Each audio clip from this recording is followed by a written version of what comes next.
Dorothy McPhee tem um problema de saúde potencialmente fatal. Uma artéria que pode se romper a qualquer momento. O modo normal de realizar essa cirurgia é por via abdominal, por uma longa incisão vertical. A jovem Leslie tem uma grave deformidade na coluna. A paciente é testemunha de Jeová e, em um procedimento tão complexo, é inevitável que ocorra perda de sangue.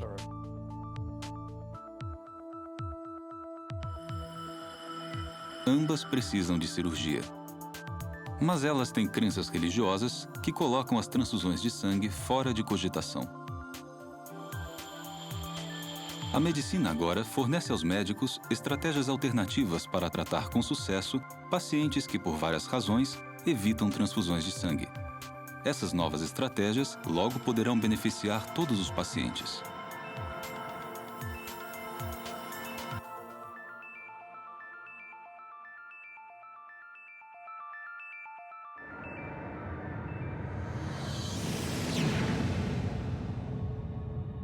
Ao raiar do século XXI, a sociedade está se diversificando cada vez mais. Em toda parte, as pessoas entram em contato com idiomas, costumes, culturas e crenças religiosas diferentes.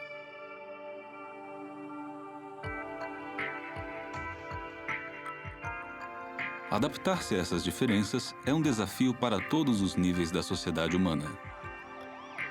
É um desafio em especial para a comunidade médica.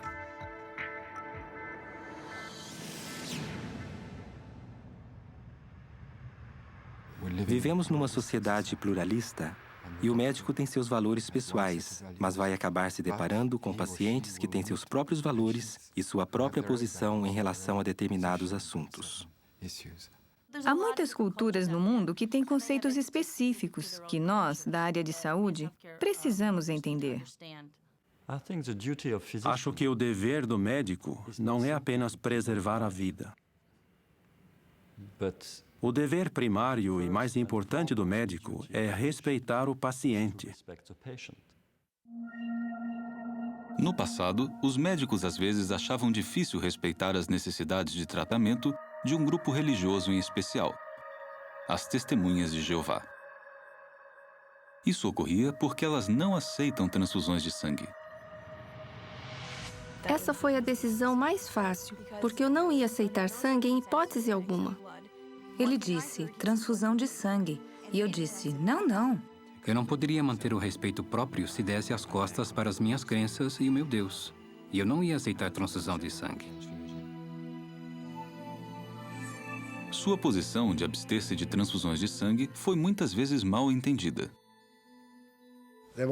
Sem dúvida, houve época no passado em que as Testemunhas de Jeová eram encaradas de modo negativo pelos médicos, especialmente pelos cirurgiões. Antes de conhecer uma testemunha de Jeová, eu tinha o preconceito de que elas deviam ser fanáticos religiosos. Parte disso é preconceito contra um grupo religioso sobre o qual o médico, o juiz ou o advogado talvez não saiba quase nada. Muitas pessoas hoje em dia já ouviram falar dos perigos das doenças que podem ser contraídas pelo sangue e pelas transfusões de sangue. Mas, francamente, a razão principal para as Testemunhas de Jeová evitarem as transfusões de sangue é que a Bíblia diz que o sangue é precioso. Trata-se de uma declaração bem clara. Não exige muito estudo teológico para se chegar a uma conclusão. A Bíblia é bem direta. Abstenham-se de sangue. Do ponto de vista de quem não é da religião, isso parece um ato irracional. Para algumas pessoas, parece contrário à medicina. Parece colocar o paciente em perigo. Acho que alguns de nós tinham a impressão de que as Testemunhas de Jeová talvez não quisessem o melhor tratamento médico, que eram contra os cuidados médicos. Para mim, era importante saber se ela ia viver ou morrer. Eu a trouxe ao hospital para ajudá-la a se curar. É claro que eu não queria morrer, e acho que ninguém quer. Não é que elas queiram fazer algum tipo de pacto suicida com você. Elas querem viver, querem ter um bom tratamento.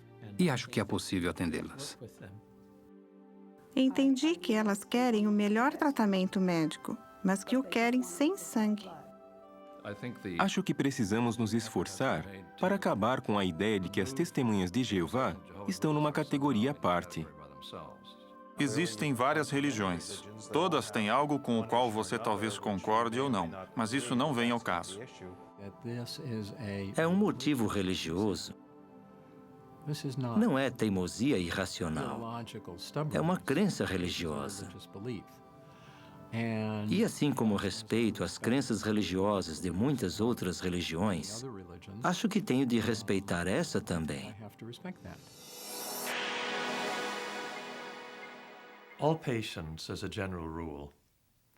Normalmente, todo paciente tem o direito de receber ou recusar um tratamento depois de ter conversado de forma detalhada, aberta e honesta com seu médico.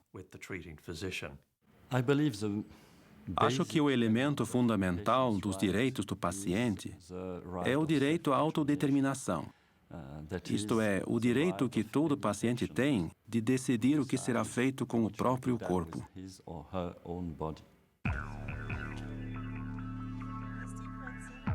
Apesar dos direitos do paciente, alguns afirmam que é irracional recusar tratamentos que consideram essenciais para salvar a vida. É errado comparar a recusa de receber um tratamento com o suicídio, que é a decisão consciente de acabar com a própria vida. Sempre surge uma questão legítima sobre a competência do paciente, mas a mera recusa de sangue em si mesma não indica falta de competência. Não creio que recusar um tratamento seja irresponsável ou irracional. Acho que, se uma pessoa decide não tomar este ou aquele comprimido, fluido ou solução, isso é decisão pessoal. Há pacientes que não querem o respirador mecânico, não querem um tubo para respirar. É comum os pacientes com câncer recusarem um ou outro tipo de tratamento. Não querem quimioterapia, não querem uma cirurgia radical. Assim, a ideia de que pacientes vão recusar tratamentos é algo com que tenho de conviver. Não levo isso para o lado pessoal. Muitas vezes, esses fatos são ofuscados por casos divulgados na mídia, afirmando que alguém morreu porque recusou transfusões de sangue. Dizer que alguém morreu porque não recebeu sangue é uma declaração muito genérica e enganosa. Isso é simplificar demais um evento trágico. Raramente, se é que isso acontece, um paciente morre apenas porque recusou uma transfusão de sangue. As pessoas morrem por causa de doenças ou em consequência de complicações decorrentes de ferimentos ou cirurgia. Já tratei de mais de 200 pacientes testemunhas de Jeová. Nunca perdi um paciente sequer por não poder lhe aplicar sangue. Então, por que as transfusões de sangue ainda são o tratamento padrão quando há grandes perdas de sangue? Acho que os médicos, desde o início, são ensinados que o sangue dá vida e que ele é inerentemente bom para as pessoas.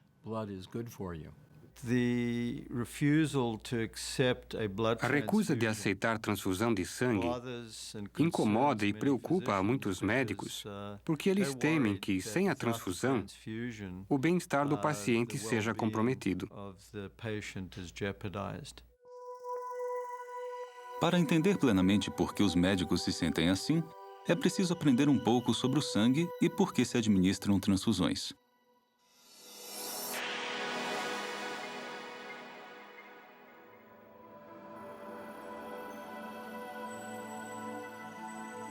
O sangue circula no corpo por um sistema incrivelmente complexo de vasos, chamados veias e artérias.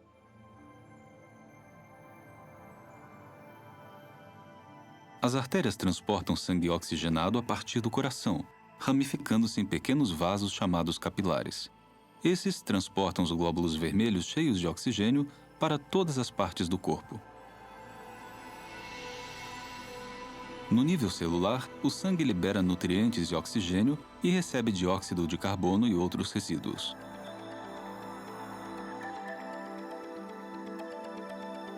As veias transportam então o sangue sem oxigênio de volta ao coração, que o bombeia para os pulmões. Ali, o dióxido de carbono é liberado e o sangue recebe oxigênio, reiniciando o ciclo.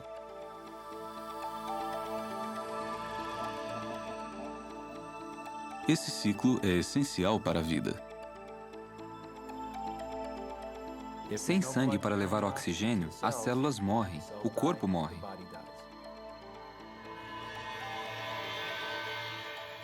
Quando alguém perde muito sangue, os médicos têm duas prioridades. A maior é estancar a hemorragia. Primeiro, parar o sangramento. Tudo mais é secundário. E a segunda prioridade é restaurar o volume no sistema. O que pode ocorrer quando o paciente perde um volume de sangue muito grande? O sangue não é levado ao cérebro e o paciente pode morrer. É preciso restaurar o volume, a circulação e a oxigenação. Um modo de corrigir essa diminuição no volume sanguíneo é dar outros fluidos por via intravenosa. Para isso, é possível usar vários fluidos, não necessariamente sangue.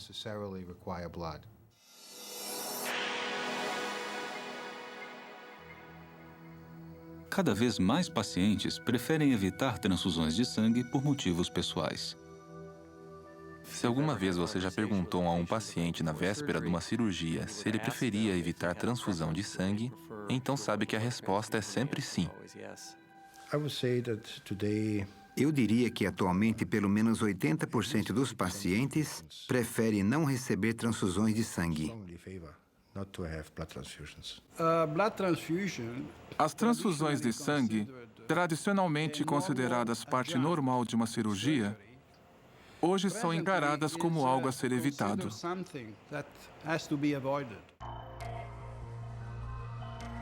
No que se refere a transfusões, existem riscos bem reais.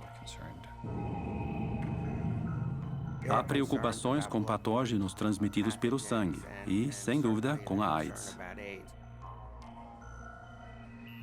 O sangue pode ter doenças e outras coisas. Nós fazemos testes, mas pode haver algumas que nem conhecemos ainda. Nós presenciamos o surgimento de algumas doenças horríveis, como a causada pelo HIV, que provavelmente não existiam no passado. Ninguém pode dizer quando outra doença dessas vai surgir. 10 semanas, 10 anos ou 100 anos. As hepatites C e B são transmitidas pelo sangue e seus custos sociais são muito altos. Ocorrem reações a transfusões. São muito raras, mas são perigosas e potencialmente fatais. Confundir os tipos de sangue pode causar um desastre. Pacientes já morreram e ainda morrem por causa disso.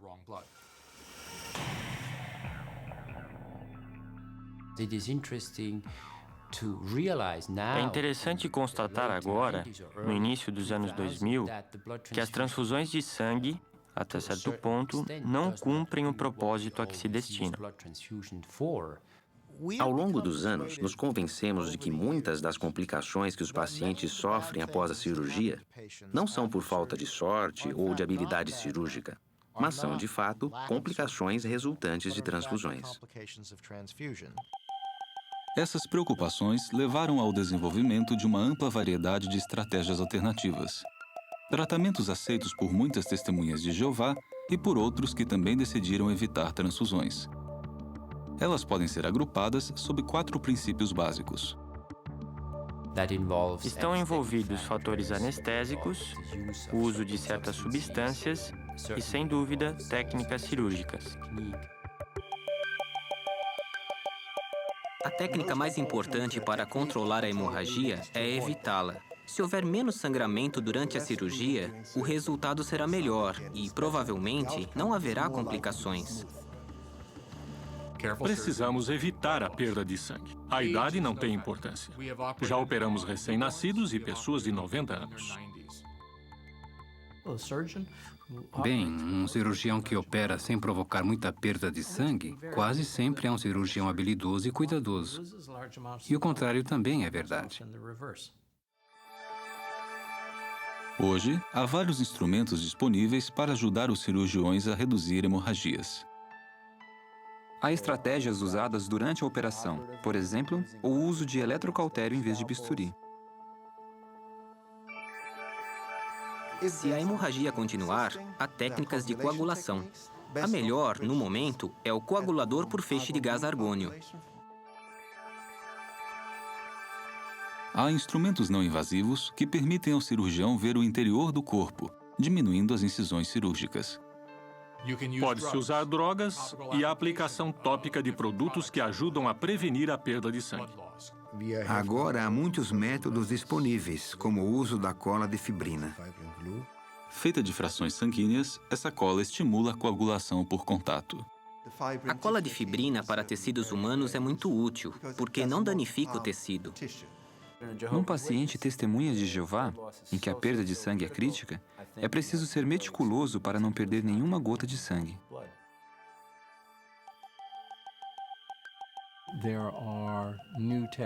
Há novas técnicas de hemodiluição e reinfusão que tornam a operação mais fácil e que são aceitáveis para pessoas que têm um conceito religioso contrário a transfusões de sangue. Os princípios da hemodiluição para redução de perda sanguínea, na verdade, são bem simples. Basicamente, deixamos o sangue do paciente num circuito fechado. Tiramos o sangue do paciente, que é mantido em contato com o paciente, e o substituímos por fluidos. Isso resulta em sangue diluído e, portanto, o paciente só perde o sangue diluído em vez de o sangue original ou concentrado. Se o paciente sangra intraoperatoriamente, perde menos glóbulos vermelhos. É como pegar 1 litro de leite e acrescentar água até obter 12 litros de líquido. O litro original ainda está lá. Mas se você derramasse um pouco, haveria muita água e uma fração do leite. Daí, por fim, você poderia se livrar da água e voltar ao ponto de partida. Usamos esse método rotineiramente, em especial em pacientes para quem prevemos uma grande perda de sangue. Esse é um padrão de tratamento muito bom para cirurgias com grandes perdas de sangue, e não só para testemunhas de Jeová. Se houver perda de sangue, recorremos à recuperação intraoperatória de células. Aspiramos o sangue derramado. Lavamos, limpamos e processamos os eritrócitos. E depois de filtrar o sangue, o reinfundimos. A recuperação intraoperatória de células é uma técnica muito importante, porque o paciente não perde o sangue perdido pelo cirurgião. Sempre deixe o equipamento preparado ao tratar de trauma e perda significativa de sangue. Um elemento-chave para estimular o corpo a produzir mais sangue é um hormônio chamado eritropoetina. A eritropoetina é uma substância natural. Ela se forma nos rins e em outros órgãos também, mas principalmente nos rins. E ajuda a medula óssea a produzir glóbulos vermelhos que vão transportar o oxigênio.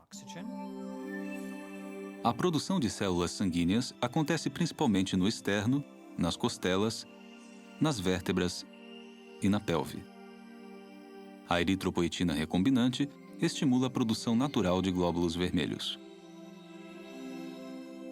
Se eu sei que o paciente vai ficar hospitalizado um bom tempo, posso dar-lhe eritropoetina recombinante para começar a aumentar seu estoque de sangue. Essa estratégia pode reduzir os custos e diminuir a utilização de transfusão de sangue halogênico. Algo interessante a respeito das alternativas às transfusões é que a maioria das coisas que mencionamos estão ao alcance de médicos e hospitais em todo o mundo. Atualmente, técnicas de tratamento sem sangue estão disponíveis para praticamente todas as especialidades de medicina e cirurgia. As alternativas, como outros tratamentos, não são necessariamente isentas de riscos. De modo que o paciente, em especial aquele que é testemunha de Jeová, deve se informar sobre os benefícios e os riscos associados a determinado tratamento. Esteja bem informado. Será que as estratégias alternativas usadas pelos médicos em pacientes que não desejam transfusão de sangue são mesmo eficazes?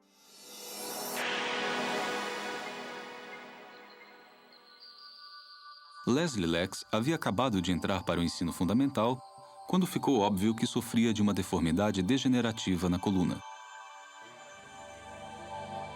Os médicos diagnosticaram o caso como uma forma grave de escoliose. A escoliose é uma curvatura da coluna. Temos de corrigi-la ao máximo que a flexibilidade da coluna permita. Depois que um colete não corrigiu o problema, os médicos recomendaram um procedimento cirúrgico complexo. Basicamente, usamos vários ganchos de aço inoxidável e bastões de metal, que são introduzidos nas costas do paciente e usados para reposicionar a coluna e conseguir o alinhamento. A família Lex queria cirurgia sem transfusão de sangue. Por isso, procuraram uma equipe cirúrgica com experiência em usar técnicas sem sangue. Antes da cirurgia, os médicos aumentaram o volume de glóbulos vermelhos usando ferro e eritropoetina recombinante.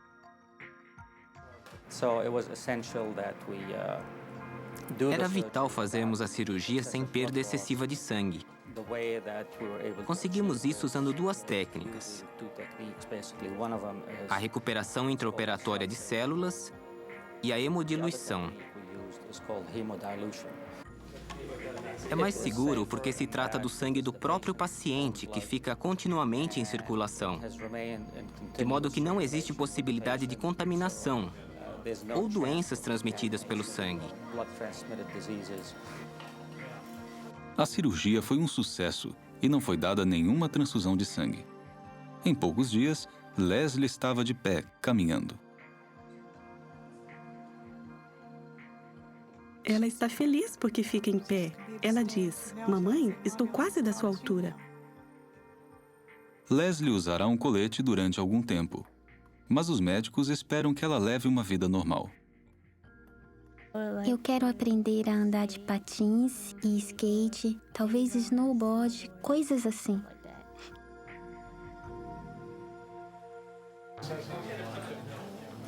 Às vezes, as estratégias alternativas envolvem novas técnicas que reduzem a perda de sangue em pacientes que não querem transfusão.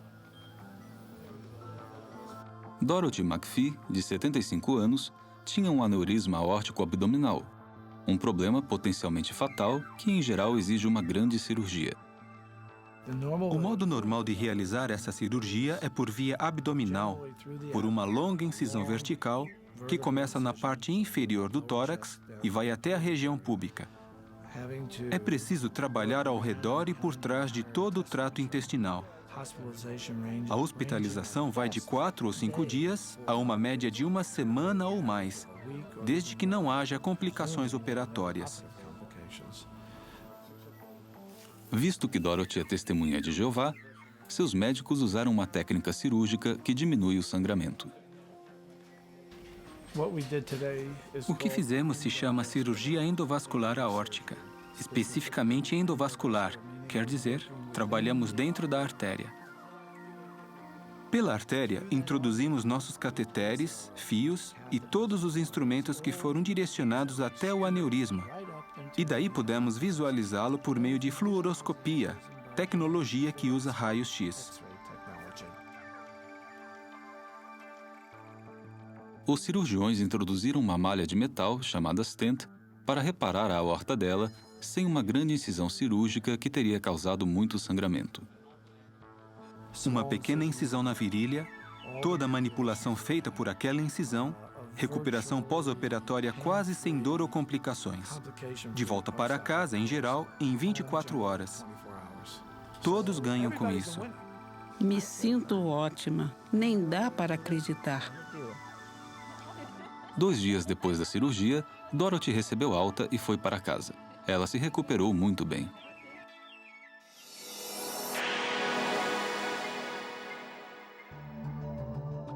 Cada vez mais profissionais da área de saúde estão dispostos a tratar pacientes que não querem transfusões de sangue. Com o desenvolvimento de todas essas técnicas, não há mais nada de muito especial em tratar testemunhas de Jeová. Sabemos que elas não querem transfusão de sangue e temos a tecnologia para atender ao pedido delas.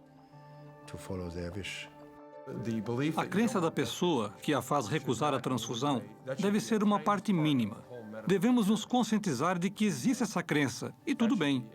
Daí, podemos nos concentrar nos outros 99% do tratamento. Podemos comparar isso a um paciente alérgico à penicilina. Você não esperaria que o médico dissesse: sinto muito, mas não posso tratá-lo porque não posso lhe dar penicilina. Não, ele simplesmente diz: vamos lhe dar uma alternativa médica, um outro antibiótico, e prossegue com o tratamento do paciente.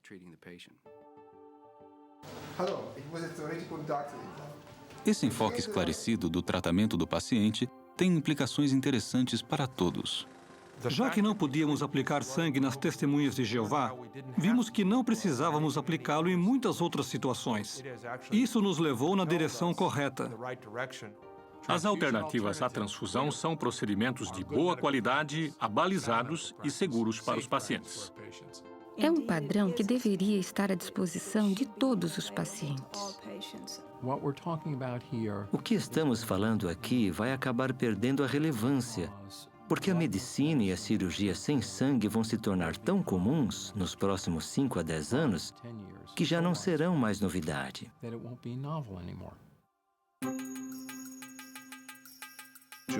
As testemunhas de Jeová tiveram um privilégio único. Ajudaram os médicos a tratar melhor os pacientes, sem sujeitá-los aos riscos das transfusões. Por experiência própria, percebi que o que elas fizeram foi causar uma reviravolta na prática da medicina, a ponto de hoje ser preferível o tratamento sem sangue.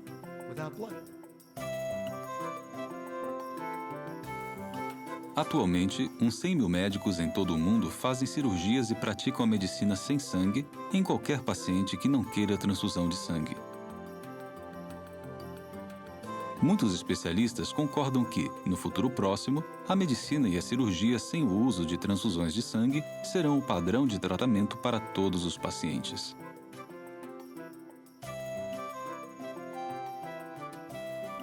Atualmente, técnicas de tratamento sem sangue estão disponíveis para praticamente todas as especialidades de medicina e cirurgia. Estamos abandonando o uso de transfusões de sangue em geral.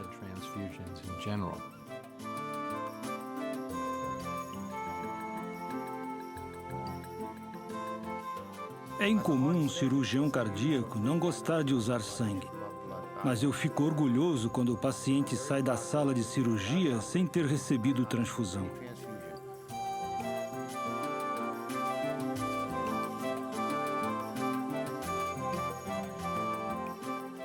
Prevejo que, nos próximos anos, chegaremos a um ponto em que não vamos nem cogitar aplicar sangue.